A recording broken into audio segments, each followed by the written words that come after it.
more quality sleep you get, my heart rate variability is higher, right? So you want a higher heart rate variability. And essentially that means you're more in like a parasympathetic state, right? Instead of being all jacked up instead of pathetics or fight or flight, Right. which can cause, immune dysregulation, all these things if it stays chronically high.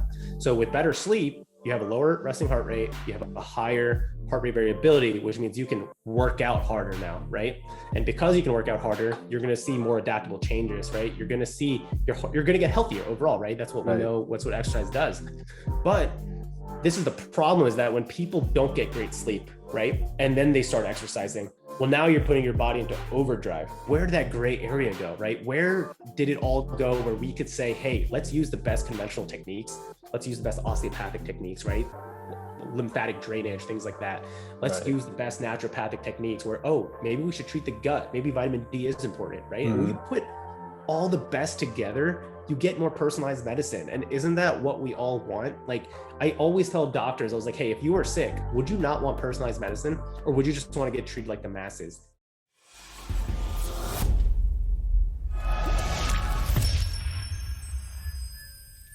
Dr. Darsh, how are you? Good, Jorge. How you doing, man? Good, man. It's nice to have you. So I was stalking your Instagram like I do with all of my other guests. And I was looking into your background. You're a physical medicine and rehabilitation resident. You've been a TedX speaker and you have your own podcast as well. So tell me how you got into medicine. What drove you to go into medicine? Ooh, yeah, that's a loaded question. So let me start back in the day. So, actually in my TedX talk that I gave, I talk about, we had a class project in third grade, and we had to write down 10 answers to a list of questions. And one of the questions was, what do you want to be when you grow up? And without any hesitation, I wrote down neurosurgeon. And the only reason why is because I knew how to spell it. And like my ego was driving me to be like, yeah, I'm super smart, right? Like no one else knows that the E comes before U in neurosurgery. So I've always been interested in the sciences. I was always good at math, science, and that's kind of what drove me to kind of pursue something in that field. And then actually I was thinking pre-dentistry. So I got accepted to Temple University's pre-dental program. And within the first semester, I realized, you know what, I don't want just an oral focus. I want a whole body focus. I love physiology, especially exercise physiology. And so I switched over to the med program. So it was kind of set in stone there, thinking that I am going to become a doctor. And then I didn't make it through that program, actually. So then, I eventually had a 2-year gap year and trying to figure out how to get into medical school. I still wanted to do it. Eventually got in. And from there, it was kind of just like, all right, I guess I'm in medicine. But what's interesting is that I really didn't understand why I wanted to become a doctor until my intern year last year. And it was like, literally, as I'm working with patients, the thought came to me and it was like, you know what? Like, I just freaking love creating connections with people, like strangers. Like I love adding value to strangers' lives. And, that's what my Instagram's about. That's what I'm about. I just love trying to help people elevate. And, it's something I didn't realize when I was 18 and trying to go to, applying to these medical programs for undergrad and then applying to med school. But that was essentially it, man. When I look back, ever since a young age, I just loved helping random people and meeting people. And I'm a huge extrovert. So kind of just all came together. Yeah, that's awesome, man. I also saw something that was very interesting when I was looking through Instagram. You follow a lot of the same people I follow, first of all. Yeah. And second of all, that to me is like, oh, wow, that's super interesting, because a lot of the people I follow have totally different opposite opinions, and like opinions that are like way far out sometimes of the mainstream. Right. So my question to you, because I deal with this a lot, this like internal conflict of trying to see, what actually is true, what actually is, how do you decipher fact from fiction from all of these different accounts? So how do you go about doing that? Battle, right? Yeah. That's the battle. I think, it comes down to, so I give everyone a chance, right? When I follow, and again, I've come to know your work because we, again, follow the same people, and you kind of bring on the same people to your podcast that I would. And so I look at their posts, I follow for quite some time, and I kind of see how are they explaining concepts, right? Because a lot of the people we follow are trying to also add value to other people's lives, whether it might be nutrition, exercise, diet, et cetera, et cetera. Yeah. But I try to see, is the context is what matters, right? And I think context will always matter over content, right? Because anyone can write anything, but as long as somebody's willing to reply to comments and say, hey, this is what I meant by this, don't take it the wrong way, and they appreciate the gray area of what life and medicine are and what the body is, then I start to see value in it, right? Because I'm not going to be ignorant enough to throw anything that's so far left out. I mean, we've seen crazier things, right? We used to think bloodletting back in the day was okay, right? and we know it's not. So that's kind of the first thing I look at is how accepting are they of the gray, and knowing that, hey, they could potentially be wrong in what they're saying, but they're willing to find out, dig into the research, and also just look at credible sources, or whatever it may be, which nowadays, what is a credible source, right? Like, That's it's impossible to tell. That's true. That's so spot on. That's actually also what I found is, like, if you see these overarching blanket statements that are black or white, that are just like, this is the cure to everything, this is the one thing that is going to do everything for your health, okay, I'm done. That's I turn off. Exactly, man. Exactly. Yeah. There's a reason why I don't follow a lot of people on Instagram, man. I see a lot of people following 3,000, 4,000, 5,000 people. And I'm just like, I'll give people a chance, but I'm not afraid to unfollow, just because I like to keep my feed either motivational, inspirational, or really like something of value where I can take what I just saw and also try to teach it to somebody else. Yeah, absolutely. I think with this whole COVID situation, there was a lot of that going on. That made it very clear which accounts I wanted to keep following, which accounts I simply just followed, just so I could see like the other side of the perspective. Right. And it was kind of on both sides. Like, I do follow a lot of people who are totally pro-vax. I follow a lot of people who are totally anti-vax, and it's just like, it is tough to find out what's really going on. And so that's part of what drives me. And I know I can tell it's what drives you as well. Yeah. Absolutely. So after seeing all of the stuff that you've done so far, and you recently did a TEDx talk, how do you have the time to do all of this stuff, man? I'm just like, wondering. So, that's tough. So for me, I don't want to say medicine was on the back burner for me, right? Because it obviously can't be if I'm taking care of patients, and I'm, last year was up to 80 hours a week doing work. But what I've come to realize is the culmination of success, or what people might construe as success, is developed over time, right? So it comes down to the daily habits you do, like little by little, right? So meditating every day, reading about 10 pages every day, getting a workout in, right? That's like, I wake up and the first thing I think about is like, how am I going to get my workout in? That's like non-negotiable, right? But over time, you start to open up doors, right? When you get to create these successful habits, quote unquote, you start to get more confidence, you start to reach out to people, but nothing's built overnight in a way. So granted, when you don't have time, of course, you can't build an empire, right? But what you can do is build a wall in your house, right? Put a chair together, and over time that house will be built. Another time, another house, and over time you have a village, a town, a city, and it keeps getting bigger, right? And I think that's the key, is that too many people are looking for that overnight success. And I think in today's world, especially, we're seeing so many, like Evan Spiegel, right? 24-year-old youngest billionaire to ever make it. We're caught in a society where we're taught that the younger you are, the more success you should almost have, right? And we need to come back to that reminder that most successful people, it doesn't really come until 30s, 40s, 50s, until you keep working on your craft and figuring out how to hone your skills. And so for me, that's kind of how I look at it. I get by with the medicine. I don't put 100% effort into it. I don't put 100% effort into the gym. I don't put 100% effort into everything, right? You'll burn out. But I try to stay afloat in everything, so that everything kind of fits together like a puzzle piece, so that I can be the best doctor, I can be the best person of myself in the gym, I can be the best podcaster, and everything is relative to myself, right? So just try to be the best version of yourself. Yeah. That makes a lot of sense, actually. I was an athlete for about 10 years, competitive swimmer, and oh wow, nice. That was like 100% of my identity. Like that was everything to me. And I burn out. I totally burnt out. And that just happened like the past few years. So that's, I never thought about it the way you just explained it, but that makes a lot of sense to me. Yeah, it's tough, right? Because I think, I like to think that I have a lot of breadth in knowledge and a lot of things, but I lack that depth, right? And now I'm trying to figure out, as I look into functional medicine and integrated medicine, lifestyle medicine, how do I gain that depth, but not go so far deep that I'm like, oh, I regret this, I kind of want to do something else, right? And I think that's one of my fears, is I'm so afraid to go deep into something thinking that it might not work out, right? And so it's Yeah. almost that struggle I deal with. So Yeah, no, absolutely. And that's actually a perfect segue, because I wanted to ask you, you had a post a little while ago that talked about, like, hey guys, I know there's some people on the allopathic side, there's some people on the natural medicine side, but like the overarching goal is to help people. Why can't we just get along, right? Can you exactly. expand a little bit on that?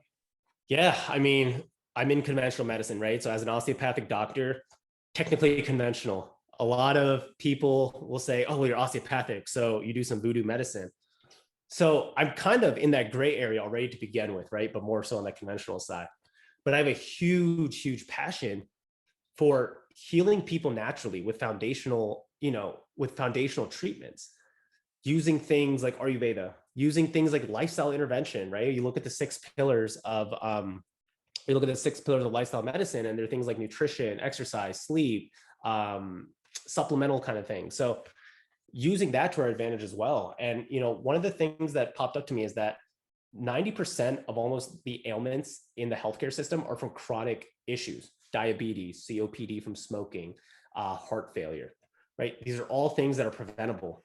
And this is what puts the burden on us, right? And we're all trying to help these patients out. But what if instead of doing reactive medicine, we did more preventive medicine, right? And conventional medicine's great at reactive medicine, right? Like there's nothing we would do if we didn't have surgery and things like that. And definitely some of the medications that we have, just look at the vaccines and things like that in COVID. But this is where naturopathic medicine and functional medicine really play a hand, right? We're looking at the data, we're looking at this obesity epidemic go crazy. And we're now starting to say, well, how do we teach people at an earlier age to be healthier so that they don't have to necessarily go through conventional medicine?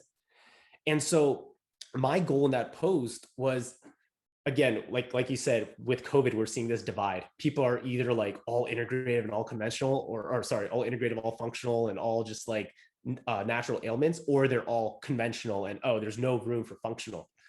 And where did that gray area go, right? Where did it all go where we could say, hey, let's use the best conventional techniques. Let's use the best osteopathic techniques, right? Lymphatic drainage, things like that. Let's Right. use the best naturopathic techniques where, oh, maybe we should treat the gut. Maybe vitamin D is important, right? And we put all the best together, you get more personalized medicine. And isn't that what we all want? Like, I always tell doctors, I was like, hey, if you are sick, would you not want personalized medicine, or would you just want to get treated like the masses, right? Today, I had a patient who was like, why am I eating a heart healthy diet? First of all, if you've ever seen food in in a hospital for like diabetics, it's like all sugar. If you see it for heart healthy people, it's just all carbs. Like they're not even representative of what people should be eating, right? And it's because we're treating for the masses. Like there's no way to individualize in a hospital. And Right. so I don't think most conventional doctors get that exposure or that experience to what personalized precision medicine is. And I think that term, precision medicine, personalized medicine, what needs to be used more, but instead it gets substituted for naturopathic medicine, for functional medicine, right? And while those are branches, again, we're focusing on one thing: how do we get the patient healthy? How would you, because I've had quite a few people on my podcast now, and they have a wide range of opinions on how you would go about doing personalized medicine, from nutrigenomics to blood work to all that stuff. How would you go about doing that? Man, yeah, that's a tough question. So, I mean, I can only speak from what I've seen, at least, right? So, one of my mentors is a functional medicine doctor, and he was actually an emergency medicine doctor for 20 years, MD.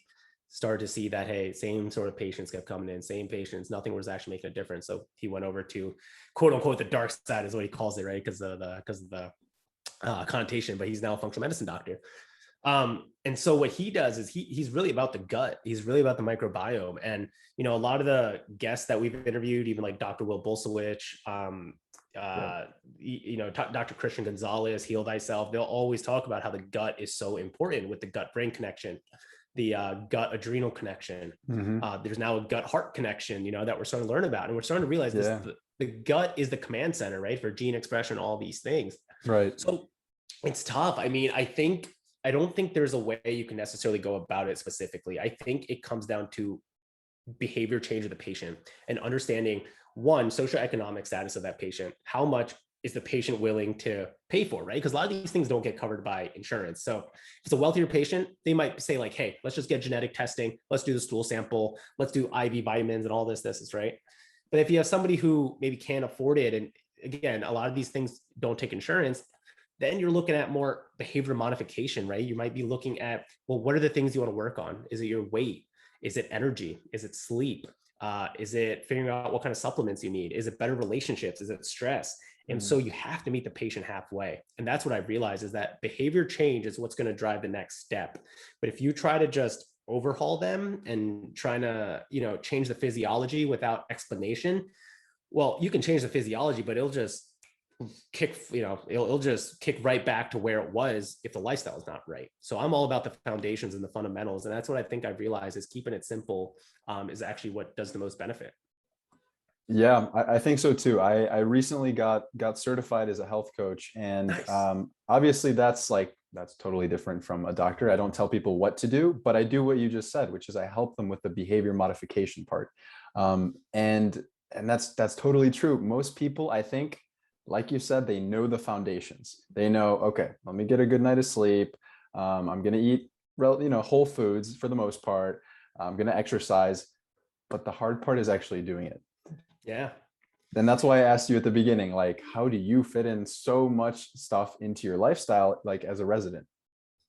Yeah, absolutely. And I think like it comes down to small things, right? So I Yeah. know the evidence for blue blockers, right? And this is where data gets like on my nerves, right? Because people say, well, look at the data for blue blockers. There's no data. I was like, yeah, but they're looking at eye strain. They're not looking at circadian rhythm. They're not looking at melatonin production. They're literally just looking, does it help with the computer? Well, okay, maybe Right. it doesn't. That's whatever, fine. But at least Yeah. you look at it in terms of circadian rhythm. I wear a Whoop, and the biggest change that I've seen is when I wear my blue blockers at night, my sleep is incredible, right? Yeah. So I know, okay, I need to wear blue blockers at night. And everyone even says, right, your day is determined by the night before, right? So if I know I'm getting good sleep, I can wake up at 5:30 to 6. I'll do some mobility work. I will meditate as well. Okay, now I'm in a good mood. I got some flow going. That sets me up for how I'm going to eat for the day, right? I don't want to ruin it. So Yes. let's focus on the salads, take away the sugar, get good protein in, etc. Now I'm going to go for my workout because I know I'm even more motivated. That's my, again, non-negotiable every day. Yeah. And then once I get that workout in, it's like, all right, now I don't want to add more stress to my body. I want to kind of relax, bring it down, do some work, all that kind of stuff, focus on these side hustles that we do. And that's just kind of process, right? And doors start to open up when you do that. But again, it's keeping it simple. There's nothing crazy that we do, right? On the day to day. Yeah. I really keep it simple. I try to keep it edgy. I try to learn something every day as well. I try to move every day, and I try to eat healthy. I try to get good sleep, keeping it simple. And I think that does wonders for Yeah. anyone. Yeah, absolutely. I think I saw a post today. It was by Brian Sanders and Dr. Kirk Parsley. I don't know if you know them, but I've heard of Brian Sanders. Yeah. yes, I had him on my podcast, and I want to get Dr. Kirk Parsley on my podcast. Okay. He's an ex-Navy SEAL, and he is very into all things sleep, and developing like programs for how to sleep better. But one of the things that they said, because they did an interview together, is that 90%, and obviously I'm not really sure if this statistic like checks out or if it was just like, they said 90%, but nonetheless, 90% of our chronic health conditions could be fixed by, lifestyle factors. And I think think so. I think that's true. I think for the most part, that's true. Sure, like there will be some amount of genetic diseases that can't, but for the most part, yeah. Oh yeah, like diabetes, right? That's nutrition. Yeah. Heart failure, also nutrition, exercise, Right. COPD, smoking, environmental exposures. So I think, yeah, absolutely. I think most of these things can definitely just lifestyle changes, like you said. Yeah, definitely. Going back to the sleep thing. So I have these goofy blue light blocking glasses here. Nice. And those Nice. are typically for sleep. What I have right now are more because I don't want to show my face in those. Yeah. But let's go back to that. So you're measuring your sleep. Are you measuring like heart rate variability, other things on your device there? Yeah. So Whoop, it's up and coming, right? I think they just got another valuation. They're what, a $3-4 billion, like really taking over the athletic industry. So the great thing about Whoop is that it tracks heart rate variability. It tracks your resting heart rate. It gives you a recovery score, essentially. Excuse me. And then based off that recovery, it'll tell you how much heart strain you need to go through. So how much exercise you need to do essentially in that day. And so essentially it's trying to optimize to help your heart rate variability over time. What's interesting is in the morning, there's a journal that you can kind of, I took vitamin D, or I ate late, or I fasted, or I used the sauna, et cetera, et cetera. And it's supposed to be behavior modification, right? And so Whoop has really seen a lot of improvements in their users in terms of drinking less alcohol throughout the month, or the timing of alcohol now is not, super late at night. Right. Or more people start using the sauna or get more hydrated. So it's really good for behavioral change. So I've been loving the device. Again, there's nothing to disclose for me. I'm not sponsored by them or make any money by them, but yeah, it's been awesome.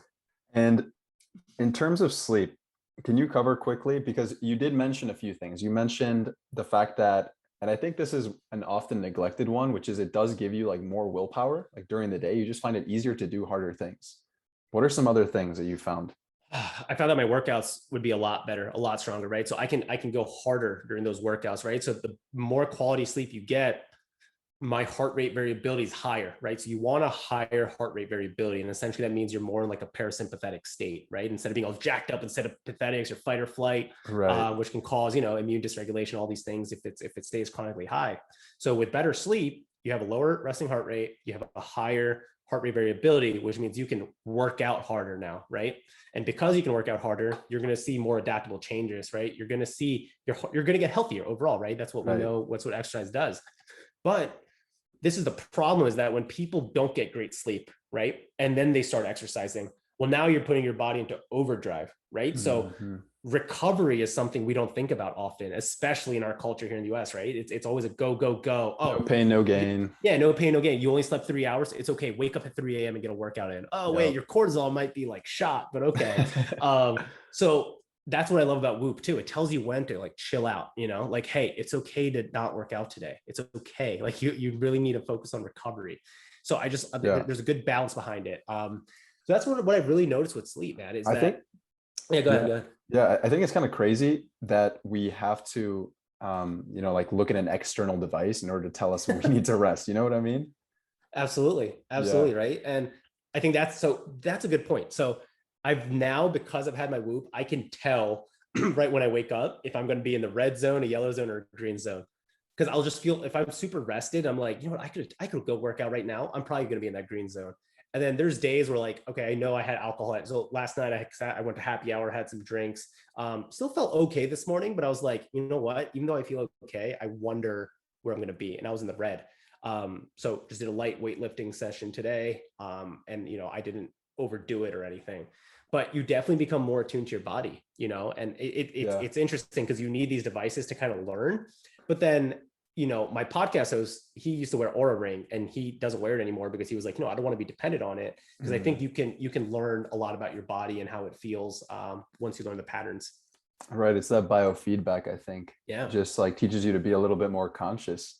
Absolutely. Yeah. I know that would have been super helpful for me when I was, in the thick of it, athletically, just because I became very, very numb very quickly to the signals my body was sending me. Because as an athlete, you just got to do it. You got to suck it up and yeah. Did you swim collegiate, or how far did you go? I'm not supposed to say that, but yes, I did. Yeah, there's like some crazy regulations, but I'm not swimming now, so I can't say that. Okay.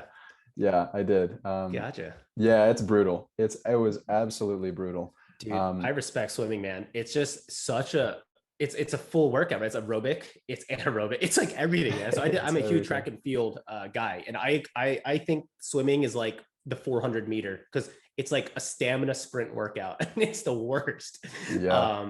So yeah, man, that's awesome. Yeah, absolutely, and it did get to the point where that extreme end of the spectrum, where I think a lot of people think, oh my God, you have a six-pack, you're ripped, like you were healthy, you're the epitome of health. And it's right. Oh my God, it's totally not the case. Yeah. Like with my friends, a lot of them have some sort of digestive issue, some sort of gut issue. They'll have I guess acne now is just like more common, but that's kind of linked back to, immune stuff. Yeah. They have, I mean, they don't they don't sleep. Everyone's chronically sleep deprived all the time, working off of Can imagine. caffeine. Yeah. And it's horrible. Man, I can imagine that, dude. That's yeah, your sympathetic drive nonstop. Like, oh man. Yeah, absolutely. I feel like if I would have had a whip strap, I probably would have seen just like to the floor HRV. Yeah, yeah. Do you use any wearables or no? No, but I really do want to get some at some point. Although Okay. I am kind of anxious about my sleep, because I feel like I would just stress out about it so much to the point where it wouldn't be helpful. Yeah, You yeah. know?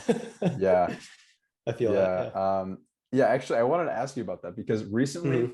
like I had nailed down my sleep like for a Yeah. while. Like for like a month, it was like I was sleeping like the best I'd ever slept in my life. And to preface that, for my entire life, except for when I was a baby, probably, I remember waking up like 5, 6 times a night. I would wake up sometimes on the floor. I would, speak in my sleep. It was just like terrible sleep always, like Yeah. for forever, for as long as I could remember. And then I started to nail it down a little bit. And now it's not so much the physiological, but it's more the mental. Mental. It's more Yeah. like the sleep anxiety. Like, oh my God, I have to fall asleep. I have to fall asleep. I have to fall asleep. How do you go about dealing with something like that? It's interesting, man. So I usually only get the sleep anxiety when I have to wake up in the morning and like I'm like, oh shit, did I did Yeah. I did I hit my alarm or am I gonna oversleep something, right? I Yeah. don't know. I've never had trouble kind of falling asleep, especially if I Okay. wear blue blockers and I take magnesium at night. I also take reishi mushroom because it gives me like vivid dreams. And I mean, I can lucid dream as it is, Yeah. but it's like really gets me lucid dreaming. I'm gonna try that. I'm gonna try that. Yeah, yeah. I use the Life Cycle brand of reishi, and it's awesome. So I've never really had that problem, but you know what's interesting? So Matthew Walker, right? Why We Sleep. Yeah. Apparently, his book caused a lot of people to have sleep anxiety, right? Because of the facts, and there would be like, if you're missing this night of Yeah. sleep, like you're gonna get cancer. And Dr. John Berardi, I don't know if you follow his podcast. Yeah. Um, he did that episode in terms of like I'm calling BS, and he goes through all the science, and they talk about Matthew Walker's book and Alexi Guzzi, and stuff, and how to kind of go about it. But my father goes through sleep anxiety essentially, and he actually went through CBT for it, which seemed to help him. And then he kind of again didn't follow the rhythm. And so what they kind of taught him was it's okay to be sleep deprived in the morning, right? If you're not getting good sleep, don't try not to take naps, try not to stress out about it. Like your body will find a way to correct itself. It just will. So when he did his sleep training, he would have a narrow window when he slept. So they told him, hey, you got to sleep at 11 p.m. and you got to wake up at 5. If you're tired, you're tired. Don't sleep. And then they would slowly increase that window until it was back to like his normal range. They also told him whenever you woke up, get out of your bed, go somewhere else and meditate, right? So you don't want to associate being awake in your bed. And then he would Okay. go meditate, focus on his breath for a little bit, try to get tired. But a lot of times his mind is racing, right? And you start to, the tough thing is when you start to notice like physical ailments because you're tired and you're like, like we know that pain sensitivity is increased when you get a bad night's of sleep. So now you're thinking, oh, this pain, like what could it be? This is new. Like where'd this come from, right? And so you kind of go through this vicious cycle. But just to remember, like, hey, your body is trying to work with you. Meditate, calm down, try chamomile tea. Actually, I found to be really nice because it's Yes. GABAergic, so it actually works on GABA Right. receptors.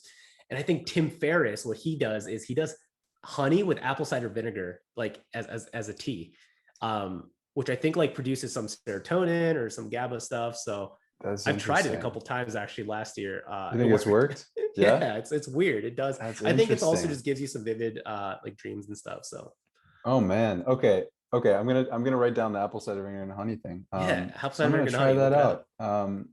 Because I know like having such bad sleep and then getting into health, I just like went all in on Yeah, trying to figure out like what the hell is wrong with me? Why can I not yeah, fall asleep? yeah. And one of the things which would make sense about the apple cider vinegar and honey, when you have all of your carbs at night, that can help you like induce sleep because Right. your cortisol goes down as your blood sugar raises. And then I'm Right. thinking about the apple cider vinegar. That might just be like, I don't know, blood sugar control, Yeah, something, maybe. something with that. I really don't know. The chamomile thing is also super interesting. That's actually like crazy that you bring that up because I just bought a whole bunch of chamomile tea like Nice. today. Solid. because I was just gonna steep like 3 tea bags into one like I like it. little amount of water just to try to knock myself out. Synchronicity, man. I'm all about the Yeah, deja vu and the connections, and there's a reason we're doing this. So I yeah, like yeah, it. yeah, yeah. Do you follow Joel Green? Yeah, Joel Immunity Green, Code, the right? microbiome, yeah, immunity code. I need to read his book, man. That's like next on my list. Yeah, I haven't read it yet. I started reading it. To be honest, it's very cryptic. It's got a That's lot what I of hear. grammar errors, like That's what a lot of grammar he has a errors. new edition out though. I think that like a Okay. second edition that fixed all that up. But I heard there's a lot of Yeah, like grammar errors. Yeah. because like I started reading it and I was like, what is What is? this? Yeah. But Oh, that's so funny. cool protocols. I Okay. followed a few of them. Honestly, haven't noticed too much of a difference. Okay. But I haven't really like followed it like step by step by step as he usually Right. does. I kind of skipped around a little bit. But he's the one who brought apigenin, which is found in chamomile tea, to my attention, which can Okay. help to sleep. So yeah, that's Gotcha. why I was wondering about that. Nice. Yeah. Okay, so you read a lot and you Yeah. have a lot of book reviews on your Oh, yeah. Instagram.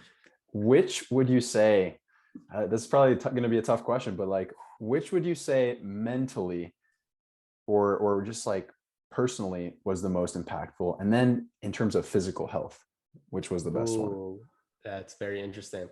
So mentally, I would say David Goggins Can't Hurt Me. Oh Right, my like gosh, his story, effing unreal, right? It's just he's like crazy. it's crazy. So like, dude, if I just need some motivation, I will listen to his podcast episodes with Joe Rogan. I think he has like 2 or 3, and Yeah. like, dude, I'm enamored every time. I'm just like, dude, this guy is straight badass. Like, oh my god, I want to be this guy, right? But he's just motivating in the sense of his life and everything like that. So for the listeners out there, his audiobook is also fantastic because it's a podcast slash audiobook that he does. So mentally, I would say that. In terms of like optimizing, I would say Tools of Titans by Tim Ferriss. So Tools of Titans and Tribe of Mentors. Like I just love quotes. I love advice. I used to write a lot of poetry and stuff like that and like metaphorical stuff. And I think the people he interviews are just people who have gone through the grind, had lows, had highs, but just can offer amazing advice. And so, it's a thick book, but each chapter is essentially a snippet of a podcast recording he had with that guest. But there's just so many golden nuggets in that book. Like it's a book that you can just read a chapter every day for the rest of your life over and over and over. And then he also has Tribe of Mentors, which is essentially the same thing. As Okay. far as personal development kind of stuff, I would say How to Win Friends and Influence People. I mean, that book really taught me kind of just how to network, how to kind of get what you want as well, and just how to be like a friendly, amicable person, right? I think a lot of us are taught in our culture that you almost need to be like a dick to kind of get ahead and do all these things. And but there's also a right way of kind of going about creating value and meeting people and having good conversation, So How to Win Friends and Influence People, classic by Dale Carnegie. And then health wise, man, this is tough. There's a lot of good ones. Fiber Fueled was great by Dr. B. I think, really learning about gut health through that was super awesome. I need to get back more into the health stuff because I heard Circadian Code is great. I've heard, Right. I have not read that one yet. yeah, Sachin Panda's work I need to go through. Yeah. Immunity Code I need to read just to like learn the Just to science. know. Yeah. Yeah, like there's so many. I need to read David Sinclair's Lifespan. Haven't done that. Oh yeah. So there's just so many out there that I'm like, oh, where do I say? Like Why We Sleep was great too. I mean, I'm sure his newer edition obviously corrects all the errors that he had. But that really taught about sleep. So I don't think there's one book that I would say is like over encompassing all of like health. But those are the two that I would say like, oh, definitely made a huge impact in kind of how I eat or just lifestyle changes. Yeah. No, Tim Ferriss is like an encyclopedia. Oh, it's insane. He just knows so much. Like he's got videos on everything. Yeah, he used to have a show, I think, that was like, can Tim Ferriss learn this in 1 week? And he would just like try to be a grandmaster like in 1 week or learn like a crazy language in 1 week. And he's all like, that's what I love about him. He's just like testing the limits about optimization and really trying to unlock like human performance and just like being the best version of yourself. Right. So Right. I'm enamored by Tim Ferriss. That's sick. I need to, I'm going to read those books. I need to get Oh, them. yeah. I have like a stack of books that I just have half read at this point, but I'm going to keep going. Yeah. Fiber Fueled. So there's a lot of, do you know Carnivore MD, Paul Saladino? Yeah. Yeah. Okay. Did you hear the debate? Yes. I really want them. I don't know if they've done a live debate. Will, I don't know how to pronounce his last Yeah, name. Bolsowicz. Yeah, Dr. B is Bolsowicz. what I call him now. Yeah. Yes. Yeah. Him and Dr. Saladino. I don't think they've done a live one. I think they've done one where they like recorded certain parts and someone put Yes. them together. That But was on that Mind would Pump, I be, believe. Yeah. yeah, Mind Pump. Yeah. Hmm. That would be amazing because right now I'm kind of like, at this point, I used to be like, okay, yep, vegetarian. I want to go vegetarian. This is the thing. And then I went all the way to the other side and I'm like, oh no, this dude's saying like organ meats are the Yeah. best thing ever. Yeah. Yeah. It's So interesting, right? Because I think Paul Saladino is starting to go back from the extreme a little bit in his like more recent interviews, and he's like, yes. okay, I'm gonna put back some vegetables and things like that. So I mean, I think he's still mainly carnivore, but he's not like, oh, 100% now where that's the answer. So Yeah. yeah, it's Yeah, really interesting. absolutely. I think like again, like you said, and we keep going back to this point, but like personalized medicine. I think that's why I love listening to so many different people, different Yeah. perspectives. Like you have Dr. B who is very much plant-based advocate, Hmm. right? And then you Yeah. have Paul Saladino who's like, no, this is gonna lectins, inflammation, whatever, all that Yeah. stuff.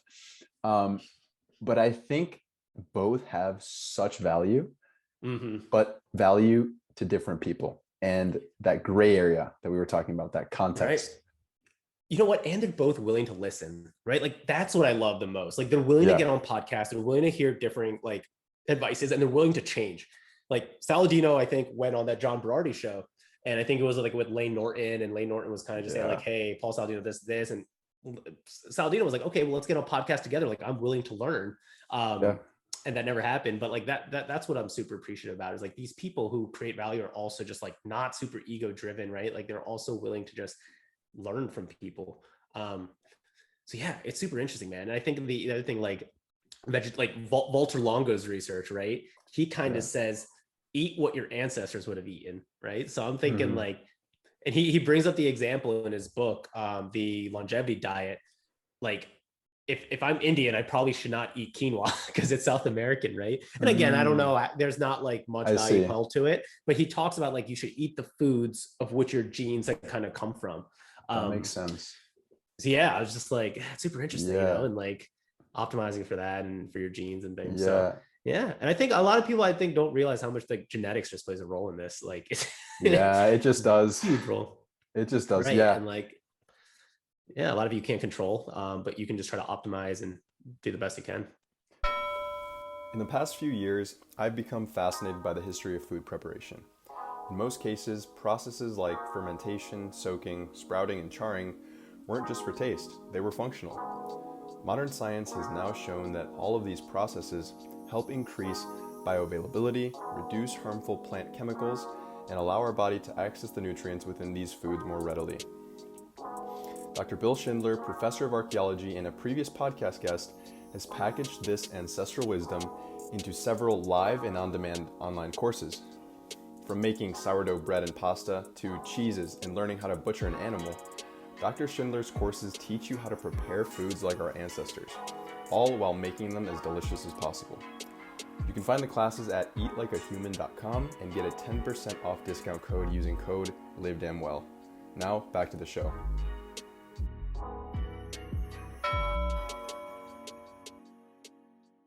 Right. Yeah. I do think there's some value to that. Eating what your ancestors ate, although it's tough sometimes because we're now so globally interconnected that it's like, oh, if you have Exactly. like for me, like Cuban, Mexican, Hmm. Spanish, and then if you go back far enough, somewhere else in Europe. So it's just like, what does that mean? What does that mean? Exactly. Right. Right. Yeah. And I just think like, people love to talk about like, oh, how we were back in the day as like hunter gatherer. And I'm like, what you do realize, like, we evolved as a species for a reason, right? Like, Mm, our intellect allowed us to get to where we are now.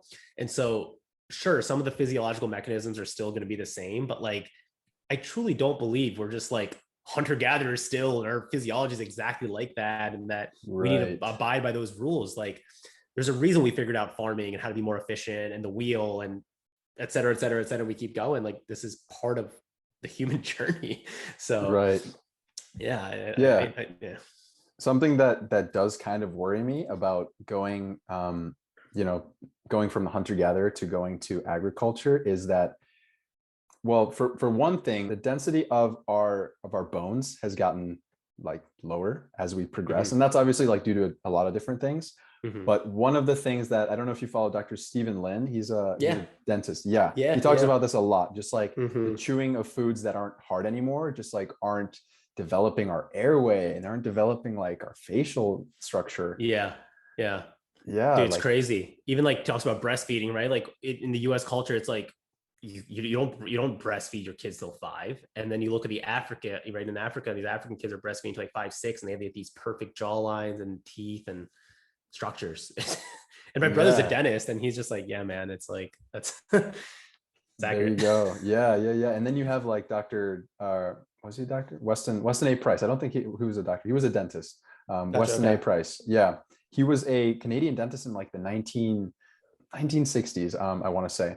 And he went and photographed in different like indigenous cultures. He went and photographed the teeth of different tribes people and what they ate. I've heard about this. Yeah. Okay. Yeah. And what he found is that just 1 or 2 generations after they started adopting the modern diet, their teeth went to shit. Wow. And their health went to crap. So when they were eating like organ meat, and this is like part of, I guess, Saladino's argument here, is that when you had these tribes people eating those nutrient-rich foods, they had like perfect, beautiful teeth. And you have this iconic picture actually, which I'll put in the show notes, is you have this 3 generations of people. So you have the first generation is like the grandchild, then you have the father, then you have the grandparent. They look almost identical. It is crazy. They're all ripped. Wow. They're all just like perfect teeth. And then contrast that side by side with people who started eating sugar and refined grains and all this stuff. Yeah. Totally different picture. Wow. That's interesting stuff, man. Yeah. The oral microbiome, now we're learning so much about that, right? We were so focused on the gut microbiome, which is still relatively new. And now we're like, wait, the oral microbiome can tell you a lot about the diseases that you're having, right? And I mean, in medical school, we only really learn like, oh, you have bacteria. Okay, that can cause endocarditis, right? Like that's really the only thing we know. And like, that's the only oral healthcare we know. But, definitely with Dr. Stephen Lin, I think Mark, I don't know his name, but Ask the Dentist is his handle. Yes, I think I know. He's a biological dentist. Mark B is I'll say his last name is B. He talks a lot about, that kind of stuff too. So yeah. Do you think that oil pulling is beneficial? Because I've heard differing opinions on that. So I've heard it is, and I actually use TheraBreath as my mouthwash. So I don't use Listerine anymore because again, it can crush the oral microbiome. I haven't used Listerine almost a year. So I use TheraBreath. My brother's a big fan of it. And the main ingredient is coconut oil in TheraBreath. So I'm assuming just because like my brother's a dentist, he uses it. He's seen people with good results with it too. So and I think it's more helpful for the environment that your oral microbiome's in. Okay. Yeah, that makes a lot of sense. Yeah.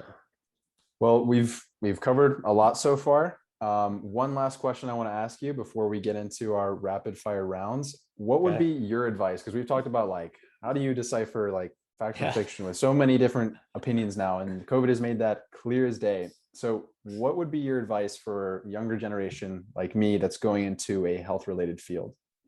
That's a good question, man. Because so many times I see people give the advice of like, do your own research and read these articles for yourselves. And I'm like, dude, nobody knows. I don't even know how to read these articles. Like, we don't get taught this in med school. Like, and the older generation is like, what do you mean you don't get taught this in med school? I did this. I was like, yeah, but you're like 30 years older than me. Maybe you did this in residency. I'm not.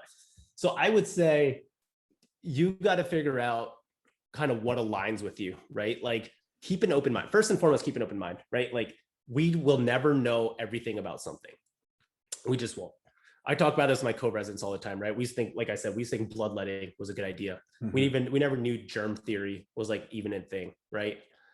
Surgical masks actually in surgery have no proof, but we still wear surgical masks, right? Like there's documented research on this since the 70s that surgical masks don't really do anything for surgical outcomes in terms of infection. Right. There's so many things that we just are like, oh wait, why do we do this? This makes no sense. On that tangent, do you think masks, those surgical masks, are helpful for COVID? So there's data. If people want to look at the American College of Economics, there's a bunch of data that shows that it's not. And so I've actually had an attending physician who also told me that they don't really work. And this is kind of what I'll say is that masks work in a gold box scenario, right? So you control all the environments. Let's say Jorge, me and you are talking to each other 3 feet away and we have masks and one of us have COVID. Sure, it'll probably prevent it, right? But if you take the way that our society lives in our economic structure, it can't work, right? Like masks work, but they don't work in the way we live. In the real world. In the real world. I mean, we're touching things, we're going out, people are still touching going to our work, faces, people are going groceries, people are touching, like it's bound to spread. And while it may hinder the spread, that spread's still going to happen, right? Because of how virulent COVID is. Right. And so that's kind of the way that I was taught it a little bit. And you're going to find attending physicians who will tell you the exact opposite and be like, no, masks 100% work. Look at the data where masks are, but then you can say, okay, well, look at the data of Florida and this and the ratios and who knows, right? But I think I just think the way we live is the biggest factor for how this data is going to be shown, right? So yeah, absolutely. That's been one of my biggest pet peeves during this whole thing. It's like, oh, look at the science, look at the data. And it's like, which data are you talking about? Exactly. And all this data is in like gold boxes, right? Like they're controlled for things. They're not extrapolated for real world kind of scenarios. And that's like, that's just the toughest thing, right? And I mean, we can talk about evidence-based medicine. I always say this, me and my podcast host say this all the time. Like people have this quote that says the plural of data or the plural of anecdotes is not data, right? And I'm like, that's complete BS. Like it's BS, right? Because the way humans have taken medicine, Ayurvedic medicine, et cetera, into what we have as modern day medicine has been through anecdotes, right? Like there's a reason why we still use turmeric, for example, right? Anecdotally, it's worked. And now we're putting numbers and data and crunching it all together to see, does it actually work, right? And then a lot of the data is like, no, it doesn't work. And I'm like, so you're going to tell me all this time when it's been working for other people and now miraculously it doesn't work. And the problem is we're taking these data points and we're treating the masses with them rather than individualization medicine, right? So that's the issue, is that anecdotes is part of the pillar of the 3 pillars for evidence-based medicine. So you cannot dismiss anecdote, right? Anecdote's not the whole story. Just because one person has it doesn't mean for 99 other people it's going to work, but it works for that one person, right? And so it's important along with data. I'm not dismissing data here for people listening. This guy's doctor. What? Data is important. But it doesn't tell the whole story all the time, is what I'm saying. And so we have to look at, the general picture. So yeah, and I think like with respect to Ayurveda, like you're talking about, I think a lot of, and this might rub people the wrong way, but I think a lot of researchers and a lot of traditional doctors have very big heads when it comes to looking at traditional medicine, like Ayurveda or traditional Chinese medicine, for example. So like most people don't even know this, right? That medical marijuana, right? Huge boom now. Everyone's trying to talk about the benefits and all these physicians now are like, oh yeah, benefit here, benefit there, right? But nobody really knows when it first started out that in the 70s, Andrew Weil talks about this, Dr. Andrew Weil, that when he wanted to study marijuana and the effects, the government would only fund you if you were studying negative effects of marijuana, right? So from the get-go, there was already a negative connotation of medical marijuana, CBD, THC, all these things. And now we're starting to realize like, okay, yeah, sure, there's some negative side effects, but like, oh, wow, look at all these benefits too, right? And so I just want people to keep that in their mind, right? Like how much censorship there might be from above in terms of skewing data or skewing things one way or the other, right? And words are words. Like when people read data, I mean, there's a reason why experts, even with COVID right now, are like, arguing over what the data shows, because data is so complex, right? There's so many variables, there's so many different things. And again, I think this goes back to your question about the advice, is keep an open mind moving forward, right? Just because you have a belief, be open to change, right? There's a quote that my podcast host likes to say about somebody else that says this, is that I reserve the right to change my mind. Nobody will fault you for changing your mind, right? And instead of trying to be right, try to find the right answer, right? And again, in my TEDx talk, I talk about this. The truth is ever evolving, right? The truth is always going to evolve. We'll never know the truth. And so, be skeptical, figure out your passion, figure out how you can add value to people's lives, but don't be afraid to change your ideology based off things that come out. I don't think we're ever, by the time we die, going to figure out a set ideology, right? And that's something I had to come to grips with. I think like 2-3 years ago, I was like, I want to be this type of like functional medicine or lifestyle doctor that does this. And I realized like the best doctor you can be, or the best health coach you can be, or whoever is evolving with the data, with the research, with the anecdote, and just at least trying your best to keep an open mind. Yeah, that's huge. I think that's something that I've also had to come to grips with. I think when I was first starting out with nutrition, it's interesting. There's this like confidence curve. On the y-axis is your amount of confidence. On the x-axis is on the x-axis it's the amount of education that you have. When you have the least amount of education, you are confident that you know everything. The experts have totally missed what you found. And that was me like a couple of years ago, right? I was like, oh my God, the ketogenic diet. Oh my God, it's good for epilepsy. It's good for cognitive function. It's good for it's good for everything. It's the diet. And then I realized, oh no, that's not true. And now I'm much more, I find myself requiring much more evidence to say anything. And even then it's always context dependent. Yeah, absolutely, man. I don't know. Do you look at examine.com? Oh my God, I love Examine. Yeah. Oh, dude, that's my go-to for just like research and just like, it makes lives easier. So just go through that. much easier. Yeah. It's amazing. Yeah. It's awesome, man. And like, and the other thing I would say is context, right? It comes back to context. So before dismissing people, like their Instagram post, like when I wrote that post about conventional versus allopathic and all these things, that photo itself kind of went viral. A lot of people were sharing it. But a lot of hate came with it and be like, yeah, well, and I'm like, okay, people got to realize on social media, there's a character limit, right? I'm not going to write a 3-page essay on Instagram. I'm going to try to get out my thoughts as best as I can. Right. But if you have a question, if anyone has a question about something, don't be afraid to be like, hey, can you explain this a little bit better? Or can you tell me about what you think about this, right? And that's how you start discussion. And when it comes to COVID and vaccines and things like that, I don't know if you watched the Z-Dog video about like vaccine mandates. Probably. Yeah. Oh, amazing. Right. I like 100% agree. I mean, I'm just like not a fan of mandates because there's no education behind it. We're not trying to, all we're doing is telling people like, hey, you need to get this because this will work. Right. And what he says is we also told people get this because you no longer have to wear masks. Oh, now we're wearing masks again. What kind of message is that sending people? Right. Right. And it's literally not even about a vaccine. It's about behavior change, right? It's about how do we convince people to get something that could be effective, right? Right. And you don't do that by scaring people and fear mongering and telling people what to do, but it comes down to honest conversation, being honest about the data, being honest about the future and what we don't know, right? I think we all need to be more humble, especially government and the FDA and CDC and experts, and be more humble. And if we don't know anything, that's fine. Like, at least we're being honest. And that's how you start to get groups together and get better discussion. Yeah, I think people are myself included, really sick of just all of the, oh my God, another wave, or, like a new variant. And it's just like, it's tough, man. I mean, there was a good time like where I just did not want to go on Instagram because I'd be like, oh, here we go. This like, again. Yeah.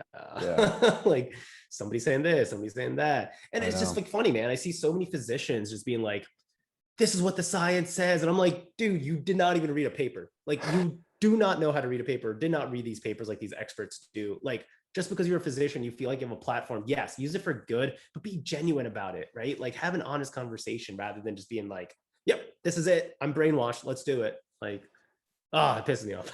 Yeah.